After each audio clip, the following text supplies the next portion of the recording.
बच्चों, नमस्कार, सत श्री अकाल। आप क्या हाल चाल? मस्त एकदम। आई होप आप मस्त होंगे, स्वस्थ होंगे और अपनी पढ़ाई जारी रखे होंगे। जी बेटा, आज हम बात करने वाले हैं सॉल्व पेपर के बारे में।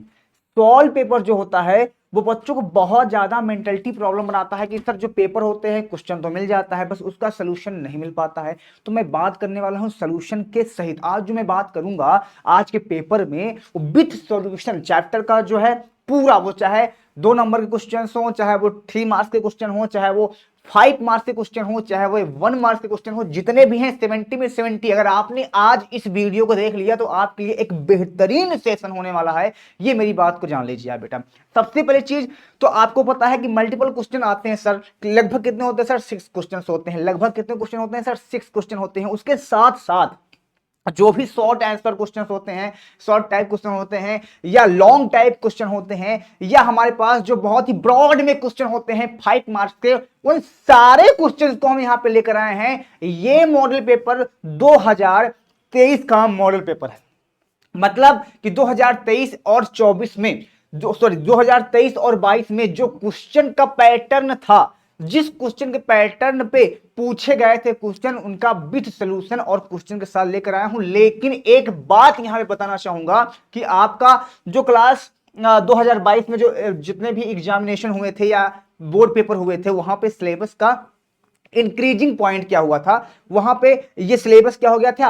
वहां पे इंक्रीज था, मतलब बड़ा था, ब्रॉड था, क्योंकि 6 चैप्टर्स और थे जो आपकी साल क्या हो गए हैं, उस चैप्टर्स को हटा दिया गया है, तो उनके क्वेश्चन भी यहाँ पे हटा दिए गए हैं। इस बात से आप बिल्कुल वरीड मत करिएगा, टेंशन मत लीजिएगा कि सर क्या वो चैप्टर का भी क्वेश्चन है क्या? नहीं सर, उस चैप्टर का क्वेश्चन नहीं है। जो चैप्टर ऑलरेडी यहाँ पे डिक्रीज कर दिए गए हैं वहां से। ठीक है बेटा, तो स्टार्ट करते हैं धमाकेदार सेशन के साथ। कैसे सब आप? बढ़िया, मस्त, फर्स्ट क्लास। गुड इवनिंग सभी को। आई होप आप मस्त होंगे, स्वस्थ होंगे और अपनी पढ़ाई को बेहतरीन तरीके से एंजॉय कर रहे होंगे। बस आप ऐसे बने रहिए, हम आपके साथ हैं। चीजों को हम अच्छे से मेंटेन करेंगे और एंटरटेन भी करेंगे, कोई दिक्कत नहीं होगी बेटा। तो स्टार्ट करते हैं। सबसे पहला क्वेश्चन को सिलेक्ट करो। यहाँ पे इंटरमीडिएट केमिस्ट्री सॉल्व पेपर है ये। हमारे पास अनसॉल्व पेपर नहीं है, ये सॉल्व पेपर है। अनसॉल्व होता तो सिर्फ क्वेश्चन दिखाते। आज हम क्वेश्चन के साथ साथ सोल्यूशन को भी लेकर आए हैं यहाँ पे। इस बात को हमेशा ध्यान देना, ठीक है बेटा। तो यहाँ पे इंटरमीडिएट हमारे पास सेट कौन सा है? 3 है। सब टाइमिंग का सबको पता है सर, 3 आवर्स 15 मिनट होते हैं। 15 मिनट जो कि आपको सिर्फ पेपर को अच्छे से विथ मेंटली एकदम मतलब केयरफुल होकर तुमको पढ़ना पड़ता है 15 मिनट। उसके बाद 3 घंटे उस क्वेश्चन को करना। 3 घंटे हमेशा पेपर में उस क्वेश्चन को करना जो आपके लिए बेहद इंपॉर्टेंट हो। मतलब कि जो क्वेश्चन आ रहा हो उसे हम पहले करेंगे, जो क्वेश्चन नहीं आ रहा हो उसे हम पहले नहीं करेंगे। ये बात हमेशा याद रखनी, ठीक है बेटे। चलो अब यहां पे चीजों को हम मेंटेन करते हैं। तो सबसे पहले अगर हम यहां पे चेक करें चीजों को, तो हमारे पास क्वेश्चन क्या है, इसको थोड़ा सा हम दिमाग लगा के मेंटेन करते हैं। तो देखो सबसे पहले यहाँ पे इंस्ट्रक्शन लिखे रहते हैं, उस इंस्ट्रक्शन को पढ़ना है। All question are the compulsory. सारे क्वेश्चन बहुत कंपलसरी हैं, लेकिन यहाँ पे एक चीज मैं और बताना चाहूंगा, वो क्वेश्चन कंपलसरी नहीं होते। अगर मान लो और करके अथवा करके कहीं पे क्वेश्चन दिया गया है और करके, तो वहां पे 2 में से एक क्वेश्चन करना पड़ता है। जहाँ जिसको जो तुम्हें आ रहा हो उसको कर दो। मान लो क्वेश्चन नहीं आ रहा है, तुमने पेपर सॉल्व कर लिया है, उसके बाद भी तुम्हें प्रॉब्लम आ रही है कि अब तो कुछ क्वेश्चन यहाँ पे बच जा रहे हैं, तो फिर क्या करेंगे? तब फिर हम वहां पे ये दिमाग लगाएंगे, उस क्वेश्चन से रिलेटेड जो भी तुम्हें आंसर या जो भी तुम्हें दूसरा भी आंसर हो, कोई दिक्कत नहीं है, उसको वहां पे टिप देना, मतलब वहां पे छाप देना। नंबर मिल जाएगा, मेरा यकीन मान लीजिए। लेकिन मेंटेन करके और विथ राइटिंग, इतना मस्त राइटिंग में लिखना है कि देखने वाला भी एक बार आपको देखकर ललायित हो जाए, ठीक है बेटा। तो चलते हैं, स्टार्ट करते हैं चीजों को अच्छे से मेंटेन करके और आते हैं मेन मुद्दे पे जिसके लिए हम आए हैं यहाँ पे। तो सबसे पहले हमारे पास ये क्वेश्चन है और देखते हैं यहाँ पे। तो पहला क्वेश्चन हमारे पास क्या है? The 4 alternative are given, each parts of this question selects two correct alternative and write your answer book. तो यहाँ पे है कि द स्वीटेस्ट शुगर इज, यहाँ पे सबसे जो स्वीटेस्ट शुगर होता है वो क्या होता है? कोई बता सकता है?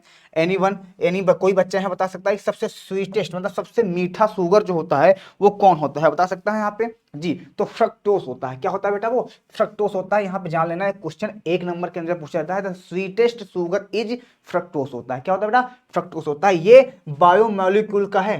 कहाँ का है बेटा? बायोमोलिक्यूल चैप्टर का है, मोलिक्यूल चैप्टर का है क्वेश्चन, जान लो, ठीक है। आगे बढ़ रहे हैं बेटा, चलो आगे बढ़ते हैं। नेक्स्ट क्वेश्चन हमारे पास क्या है?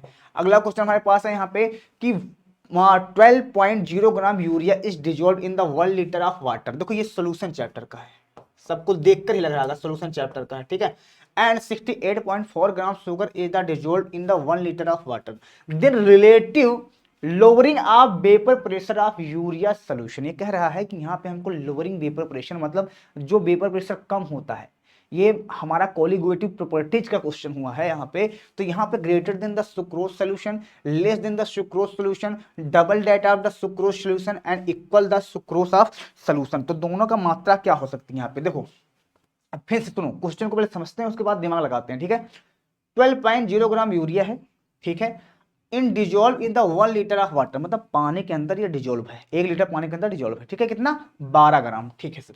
And 68 point gram sucrose it dissolve in the 1 litre water, और 16.4 मतलब यहाँ पे लगभग 68.4% यूरिया सॉरी चीनी पानी के अंदर डिजोल्व है, ठीक है। चलो अब यहाँ पे कह रहा है the relative lowering vapour pressure, तो यहाँ पे कह रहा है कि रिलेटिव लोअरिंग वेपर प्रेशर जो होगा यूरिया का सोल्यूशन का वो किसका होगा, कैसे होगा, ग्रेटर देन होगा सुक्रोज सोल्यूशन मतलब चीनी के सोल्यूशन से ज्यादा हो सकता है, less than the sucrose solution जो हमारे पास चीनी का सोल्यूशन बनाया हुआ है वाटर और चीनी का उससे कम हो सकता है, तो बेटा ग्रेटर होगा यहाँ पे, पहला क्वेश्चन विल बी राइट यहाँ पे। तो यहाँ पे जो हमारे पास यूरिया डिजोल्व किया है हमने वो greater than the sucrose solution, उससे ज्यादा इसकी मात्रा होगी, इस बात को हमेशा याद रखना, ठीक है बेटा। चलें आगे बढ़े हम जी, नेक्स्ट पे बात करते हैं।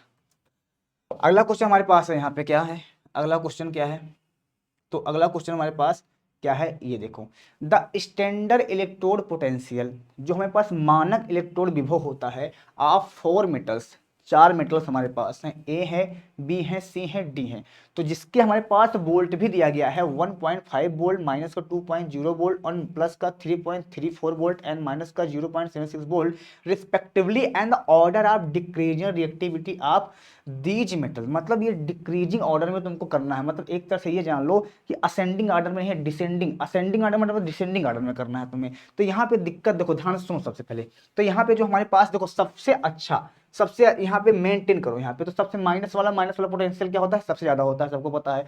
उसके बाद पहले ये है, फिर ये है, उसके बाद फिर ये है, फिर ये है, मतलब पहले हमारा कौन हो सकता है सर, बी, फिर हमारा कौन सा हो सकता है बेटा, डी हो सकता है, फिर कौन सा हो सकता है, सी हो सकता है, फिर कौन सा ए, तो बी डी सी ए कौन सा है, बी डी सी ए, ये तीसरा, मैं यहाँ पे C option will be right, C option जो होगा हमारे पास वो राइट क्वेश्चन होगा, ठीक है बेटा। आगे बढ़ लो, अगला क्वेश्चन हमारे पास है 0.2 solution of the phenol act as the following, the analgesic, antiseptic and disinfectant and antibiotic, 0.2% of solution of phenol acts the following, जो फिनॉल होता है 0.2% का जो फिनॉल हमारे पास होता है बेटा वो किस प्रकार का बिहेव करता है, किस प्रकार का यहाँ पे बिहेव करता है, एंटीसेप्टिक के रूप में बिहेव करता है कि एनाल्जेसिक मतलब दर्दनाशक के रूप में करता है, या एंटीसेप्टिक मतलब जहाँ कटे छले होते हैं वहाँ पे यूज करते हैं इसका तो अच्छा होता है, डिसइंफेक्टिंग जहाँ पे टूटा फूटा होता है वहाँ पे यूज होता है, या एंटीबायोटिक या हर जगह यूज होता है जहाँ जहाँ एंटीबायोटिक के रूप में, तो बेटा ये एंटीसेप्टिक के रूप में काम करता है, कहाँ पार करता है, एंटीसेप्टिक के रूप में काम करता है, इस बात को हमेशा ध्यान देना, ठीक है बेटा। चलो अगला क्वेश्चन हमारे पास क्या है, अगला क्वेश्चन है the reaction use to the test primary amine, the reaction use to test primary amine, यहाँ पे प्राइमरी एमीन के टेस्ट के लिए क्या किया जाता है, तो तुमको पता होना चाहिए यहाँ पे प्राइमरी जो एमीन होता है उसके लिए हम जो यूज करते हैं वो कार्बाइल मीन रिएक्शन को यूज करते हैं। Second will be right answer, क्या है बेटा, second will be right answer, B option is right answer. यहाँ पे जो हमारे पास reaction use test primary amine, जो हमारे पास प्राइमरी मतलब प्राथमिक एमीन के टेस्ट के लिए जो रिएक्शन यूज की जाती है उसको हम कार्बाइल मीन बोलते हैं, क्या बोल रहे हैं, कार्बाइल लामीन, ठीक है बेटा। अगला क्वेश्चन हमारे पास, the functional group is aldehyde H OH, यहाँ पे एल्डिहाइड ग्रुप कौन सा हो सकता है बेटा, एल्डिहाइड ग्रुप जो हमारे पास है वो कौन सा हो सकता है, कोई बता सकता है एल्डिहाइड ग्रुप कौन सा हो सकता है यहाँ पे, हाँ क्यों बेटा बता सकता है कोई, चेक करो यहाँ पे, the functional group in aldehyde etch, ये वाला ऑप्शन सही है, ये ऑप्शन सही है, ये ऑप्शन सही है, या ये ऑप्शन सही है। What can you say about this question, क्या कहना चाहोगे बेटा इसके बारे में आप, इसके बारे में आप क्या कहना चाहोगे, एल्डिहाइड, तो एल्डिहाइड कौन सा ग्रुप हो सकता है बेटा, भैया अगर यहाँ पे हम कार्बन लगा दें तो CH3, this CH3, this is the alcohol, this is CH3 and CH3, this is the acetone and this is the carboxylic acid। तो यहाँ पे कौन सा ऑप्शन विल बी राइट, कौन सा ऑप्शन यहाँ पे सही होगा कि the functional group is aldehyde is. तो एल्डिहाइड के फंक्शनल ग्रुप में कहाँ यूज होता है, कौन सा यूज होता है भैया?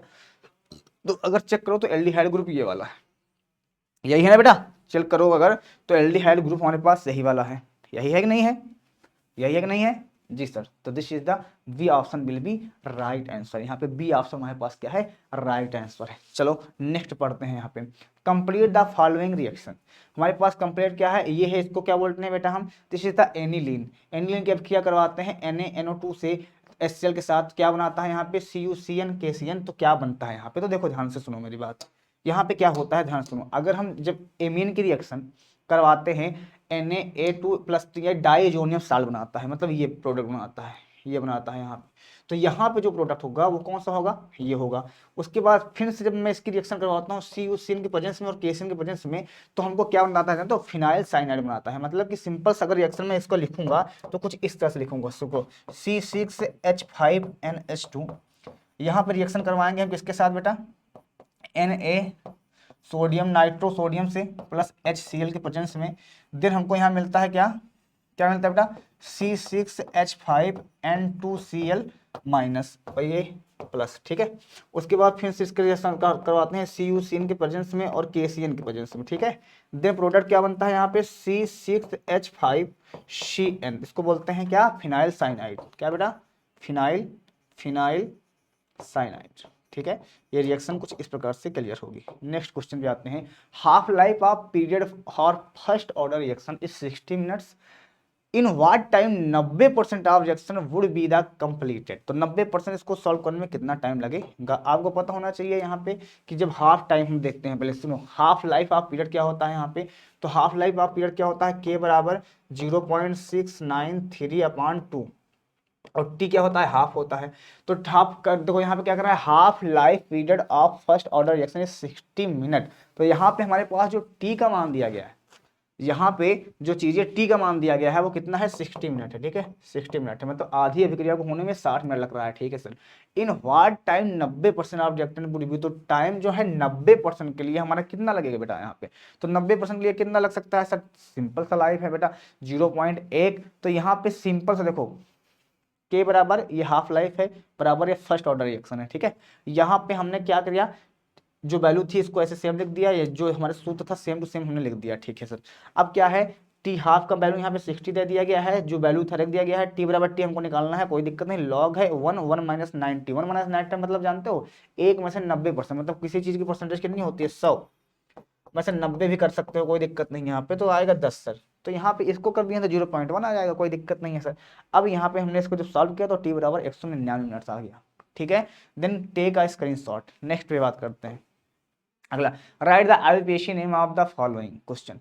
तो बेटा यहाँ पे कुछ IUPAC नेम्स दिए गए हैं, इन IUPAC नेम्स को हमको करना है। जैसे हमारे पास ये चीजें हैं, तो देखो IUPAC नेम मैं बहुत जल्द बताने वाला हूँ यहाँ पे कैसे इसको सॉल्व किया जाता है। देखो ध्यान से, जो हमारे पास ये उपशास्त्र है जिसको बोलते हैं कोऑर्डिनेशन चैप्टर का, ये हमारे पास क्वेश्चन है, coordination chapter. This is a very important chapter, बहुत ज्यादा इंपॉर्टेंट क्वेश्चन है, ध्यान सुनना इसका। तो विद सोल्यूशन दे रहा हूँ तो बेटा थोड़ा टाइम लगेगा, इस बात को भी ध्यान देना। अगर मैं सोल्यूशन सही दे रहा हूँ तो टाइम लगेगा, इस बात को ध्यान देना, ठीक है थोड़ा सा।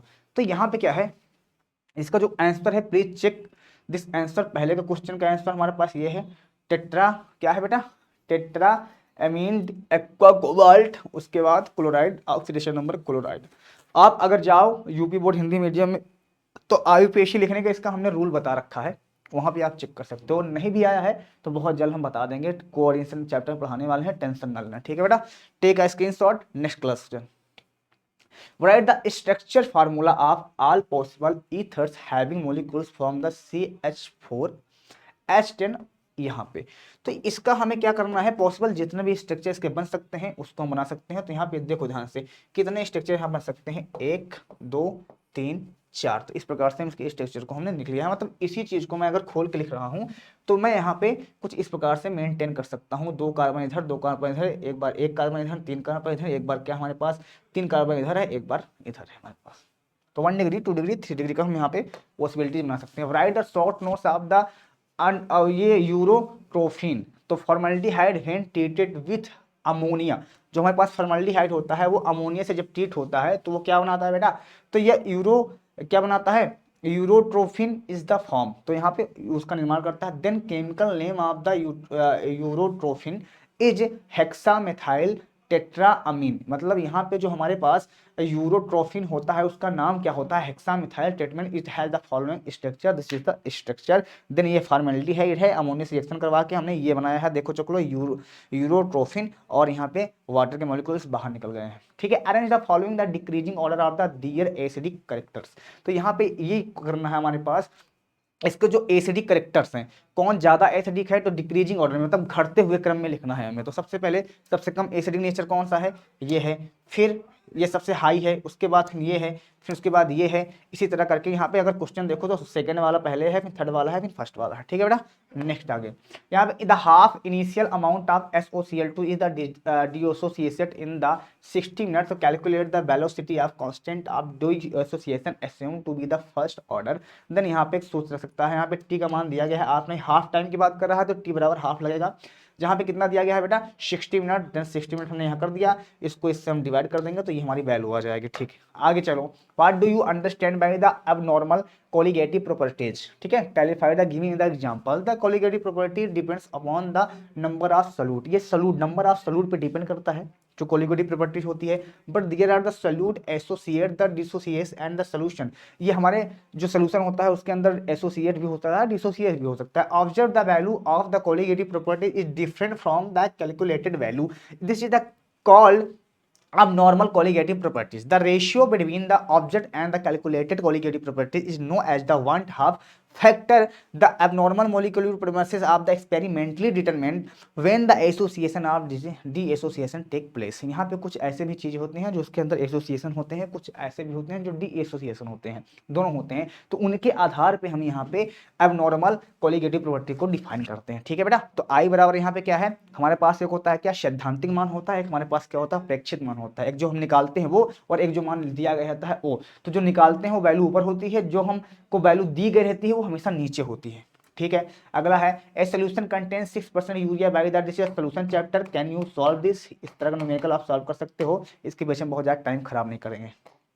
चलो ये क्वेश्चन वही है, आगे बढ़ो। Explain the following term giving the suitable example, it's evident ligand, dentitive ligand and crystal field splitting and the electrode. This is the question, देखो 3 नंबर का है यहाँ पे, क्वेश्चन कितने नंबर का है बेटा 3 मार्क्स का है यहाँ पे। तो चेक करते हो एविडेंट लिगेंड क्या होता है हमारे पास, डेंटिसिटी ऑफ लिगेंड क्या होता है, तो evident ligand is the unidentate ligand which has can the coordination to central metal from the through two different atoms is called to evident ligand for the NO2। यहाँ पे evident ligand को हम यहाँ पे क्या बताते हैं, द्विदंती लिगेंड, मतलब द्विदंती मतलब दो, हमारे पास लिगेंड दो टाइप के होते हैं द्वि, और denticity the number of the coordination of group present in the ligand, ये कोऑर्डिनेशन चैप्टर का है, कहाँ का बेटा कोऑर्डिनेशन कंपाउंड का है यहाँ पे, ठीक है। तो ये हमारे पास है क्या बेटा द्विदंती लिगेंड, ठीक है। यहाँ पे कुछ एग्जांपल और दिया गया है यहाँ पे आगे, write the structure of difference dehalogenation derivative. Dehalogenation का मतलब होता है यहाँ पे कि हाइलोजन का बाहर निकलना, ठीक है। तो यहाँ पे dehalogenation, please check answer and clear then 5, यहाँ पे चेक कर सकते हो, ठीक है बेटा। चलो अगला क्वेश्चन हमारे पास है, explain the following terms given suitable example. तो यहाँ पे हमको टर्म्स को क्या करना है, फॉलोइंग करना है, और इसके हमको सुटेबल एग्जांपल देना है बेटा। सुटेबल हमको क्या करना है, इसके एग्जांपल देना है, तो चेक कर लो यहाँ, ओ sorry, suitable example, what happens when the chemical equation glucose react with the Tollens reagent। अगर ग्लूकोज टोलन रिएजेंट के साथ अगर रिएक्शन करता है तो क्या बनाता है, तो बनाता है ग्लूकोनिक एसिड बनाता है, ठीक है, this is the gluconic acid. उसके बाद है ग्लाइकोज रिएक्ट विद द एससीएन, तो ये है ग्लाइकोज, ये एससीएन के साथ रिएक्ट करता है तो बनाता है ग्लूकोज साइनोहाइड्रिन, क्या बोलते हैं इसको, ग्लूकोज साइनोहाइड्रिन बनता है। तो यहाँ पे ये चीजें होती है, इस चीज को सीधा उतार के यहाँ पे लिख देना है, ठीक। This is the solution with, यहाँ पे अगला क्वेश्चन हमारे पास क्या है, अगला है तो glucose react with the acetic anhydride, तो क्या होता है इसका, अगर ग्लूकोज एसिटिक एनहाइड्रेट से रिएक्शन करता है तो यहाँ बनता है पेंटा एसिटिल ग्लूकोज, पेंटा एसिटिल ग्लूकोज। अगला है कंप्लीट द फॉलोइंग रिएक्शंस, यहाँ पे हमारे पास इस रिएक्शन को कंप्लीट करना है, तो यहाँ पे अगर चेक करो तो दिस इज द ईथर, और ये हमारे पास क्या है एमीन है, रिएक्शन करता है तो क्या बनाता है यहाँ पे, तो आंसर क्या बनता है, अगर मैं इससे रिएक्शन करवाता हूँ इसका तो ये बनाता है क्या N acetyl ethyl plus acetic acid, दो चीज बना के निर्माण करता है। चलो आगे सेम प्रोडक्ट दिया गया है एमीन का, हम यहाँ पे क्लोरोफॉर्म के साथ, दिस इज द कौन सी रिएक्शन है जानते हो इसको, हाफमैन ब्रोमाइड, कौन सा reaction, this is the Hofmann bromide alkyl isocyanide, जी sir, this is the reaction. यहाँ पे क्या है हमारे पास, इथाइल आयोडो इथेन है, केशन से रिएक्शन करता है, क्या बनाता है ये, साइनो इथाइल साइनाइड बनाता है। और यहाँ इसके हम क्या करते हैं, अगर इसका मैं रिडक्शन करवा देता हूँ देन क्या बनाता है, एमीन बना देता है। फिर इसका NH2 के साथ रिएक्शन करवा देते हैं तो ये हमारे पास क्या बना लेता है, एल्कोहल बना देता है, प्रोपाइल एल्कोहल बना देता है। ठीक है, इस तरह से मेंटेन कर सकते हो इसको। ये एक रिएक्शन है हमारे पास, क्या है, this is the amide, amide की रिएक्शन ब्रोमीन और KOH के साथ रिएक्शन करवाते हैं तो क्या बनाता है यहाँ पे, then you can say that is the RNH2 1 degree का एमीन K2CrO2 एंड 2KBr बनाता है। ठीक है, चलो, what happens the most possible kinetic energy and the energy of activation with increase temperature of, this is the 4 marks. ठीक है, तो kinetic is directly proportional to the absolute temperature and the number of the molecules possessing the high energetic increasing with the decrease of temperature is the most possible kinetics energy decrease with the increase in temperature energy of activation is related to the temperature by the following Arrhenius equation। ठीक है, के बराबर AERT। ठीक है, this is the also so at the increase with the rise temperature. ठीक है, this is the graph, check this point, ये इसका क्या है बेटा, ग्राफ। चलो आगे क्वेश्चन हमारे पास है, explain on the basis of valence bond theory. Valence bond theory को यहाँ पे हमको क्या करना है, बेसिस करना है। चेक, तो प्लीज द या ion with the square planar structure the diagrammatic and the NiCl4-2 ion with the tetrahedral geometry is the paramagnetic, this is the coordination compound also question, ये हमारा कोऑर्डिनेशन कंपाउंड का ही question है, this is the very important question. तो यहाँ पे चीजों को मेंटेन करने के लिए तुम्हें थोड़ा सा फर्स्ट क्लास इस चैप्टर को अच्छे से पढ़ना होगा। इस चैप्टर को बहुत जल्दी हम लेकर आने वाले हैं, valence bond theory, this is the VVT, इसको इंग्लिश में क्या बोलते हैं, VVT, बहुत जल्द पढ़ाने वाले हैं इस पे, इसके लिए आप बिल्कुल टेंशन मत लेना, बट क्वेश्चन को नोट डाउन कर लो, यहाँ पे ये 4 मार्क्स का क्वेश्चन है बेटा। चलो अगला क्वेश्चन हमारे पास है, the complex the diametric of nature is the no unpaired electrons. Pair electron unpair electron जो होते हैं, पेयर इलेक्ट्रॉन ये बताते हैं बेटा कि जहाँ पे हमारा अट्रैक्शन हो रहा है, और अनपेयर वो बताते हैं जहाँ पे हमारा क्या हो रहा है, रिपल्सन हो रहा है। सॉरी माफ करना, हमने उल्टा बता दिया है, जहाँ पे अनपेयर इलेक्ट्रॉन्स होंगे, अनपेयर होंगे, वहाँ पे मतलब हो गया वहाँ पे अट्रैक्शन होना है। ठीक है, वो अट्रैक्शन होगा चीज़ों में, तो ये समझ लेना है कि वो हमारे पास कलरफुल हो जाएगा, तो चीज़ों को मेंटेन करेंगे, उसको हम बताएंगे, टेंशन मतलब। ठीक है sir, what the electrochemical series write the 2 application, this is the electrochemical series, lithium magnesium, sorry manganese M sodium, यहाँ है मैग्नीशियम, ये है इसका electrochemical series. The main characteristic electrochemical series in the electrochemical series is the electrode reaction are the rate of reduction when the electrons, when the electrode potential is the known as reduction potential, if the electrode reduction the right is the oxidant, then is the called oxidation potential, oxidation and the reduction potential are equal to magnitude but are the opposite sign, for the example then reduced potential of the zinc electrode and 0. minus का 0.76 volt is the oxidation potential and will be the plus का reduction potential। The following reduced power elements decrease from the top water, वही question है, this is the 5 mark question. Application of the electrochemical series, it give the order of decreasing chemical reactivity, thus the alkali. What is the Nernst equation, this is the 5 mark question. Nernst equation को हमको बहुत अच्छे से समझाया है, please जाके एक बार check कर सकते हो नर्स इक्वेशन को, और हमने क्लास के अंदर ही पढ़ाया है एक बेहतरीन तरीके से, प्लीज जाके चेक करिए और चीज़ों को वहाँ पे मेंटेन कीजिए ताकि तुमको प्रॉब्लम्स ना आए। अगला क्वेश्चन है, सारी चीज़ें वही हैं, यहाँ पे हमारे पास क्या है, नट्स इक्वेशन हमने यहाँ पे अच्छे से करवाया है, यहाँ पे NF आ गया है, RTM फाल दूँ, यहाँ पे ये चीज़ें हैं, MN ये हमारे पास क्या होता है, concentration of product upon concentration of reagent या रिएक्टेंट। यहाँ पे इलेक्ट्रोड पोटेंशियल क्या होता है, Mn से प्लस, कैसे पहचानेंगे इलेक्ट्रोड पोटेंशियल को, अगर यहाँ पे ऑक्सीडेशन चेक करो, यहाँ पे ऑक्सीडेशन नंबर क्या हो रही है, घट रही है, अगर ऑक्सीडेशन नंबर यहाँ पे कम हो रहा है, इंक्रीज हो रहा है कि डिक्रीज, तो डिक्रीज हो रहा है, तो यहाँ पे क्या हो जाएगा, ये इलेक्ट्रोड पोटेंशियल हो जाएगा, मतलब इसको हम बोलेंगे क्या, रिडक्शन पोटेंशियल। और अगर ऑक्सीडेशन नंबर यहाँ पे अगर बढ़ रही हो, इंक्रीज हो रही हो, तो ऑक्सीडेशन पोटेंशियल हो जाएगा। ठीक है, right the application name of the following ketones and the aldehyde what ever possible give also common names, this 5 name question, सब क्वेश्चन के पीछे एक एक यहाँ पे नाम दिया गया है, तो चलो इसका नाम लिख लेते हैं। Then this is the common name. Occupation name is the haptenate 2 on common name methyl and propentyl ketone। यहाँ पे इसका आईयूपीएसी, सबका आईयूपीएसी यहाँ पे है, टेक का स्क्रीनशॉट। ठीक है, क्वेश्चन हमारे पास ये है और इसका टेक का स्क्रीनशॉट। ठीक है, चलो अगला देखो यहाँ पे, हमारे पास सबका आईपीएसी हमने यहाँ पे मैच किया, ठीक है। Calculate of the E cell, this is the very normal question, you can say आराम से यहाँ पे सॉल्व कर सकते हो, ठीक है बेटा। तो ये क्वेश्चन हमारे पास है, ये केमिकल रिएक्शन आर से प्रोडक्ट बना है, variation of the concentration are type is the plot of, यहाँ पे तो इसका प्लांटेशन भी हुआ है यहाँ पे। The first constant given by the 1/T in the R/R naught. Check this and screenshot दी, write a short note down. दो 2.5 नंबर के 5 नंबर है। Haloform reaction, iodoform reaction, what can you say about this question. The electrode flip, तो यहाँ पे iodoform reaction, ये पूरा यहाँ अल्कोहल से आयोडीन से रिएक्शन करवाते हैं किसी बेसिक मीडियम में हीट करके, तो यहाँ पे हमारे पास आयोडोफॉर्म बनता है और यहाँ पे इसका क्या हो जाता है बेटा, ये एक तरह का सॉल्ट बनाता है, इसको बोलते हैं हम सोडियम आयोडाइड, ठीक है। चलो भैया आगे बढ़ो। हैलोफॉर्म रिएक्शन आल्सो इस तरह होता है, आयोडोफॉर्म हैलोफॉर्म, हैलोफॉर्म के अंदर आयोडोफॉर्म है या क्लोरोफॉर्म हो जाता है, यहाँ पे अगर CH3 हो गया है तो क्लोरोफॉर्म हो जाता है, कोई दिक्कत नहीं है, ठीक है सर।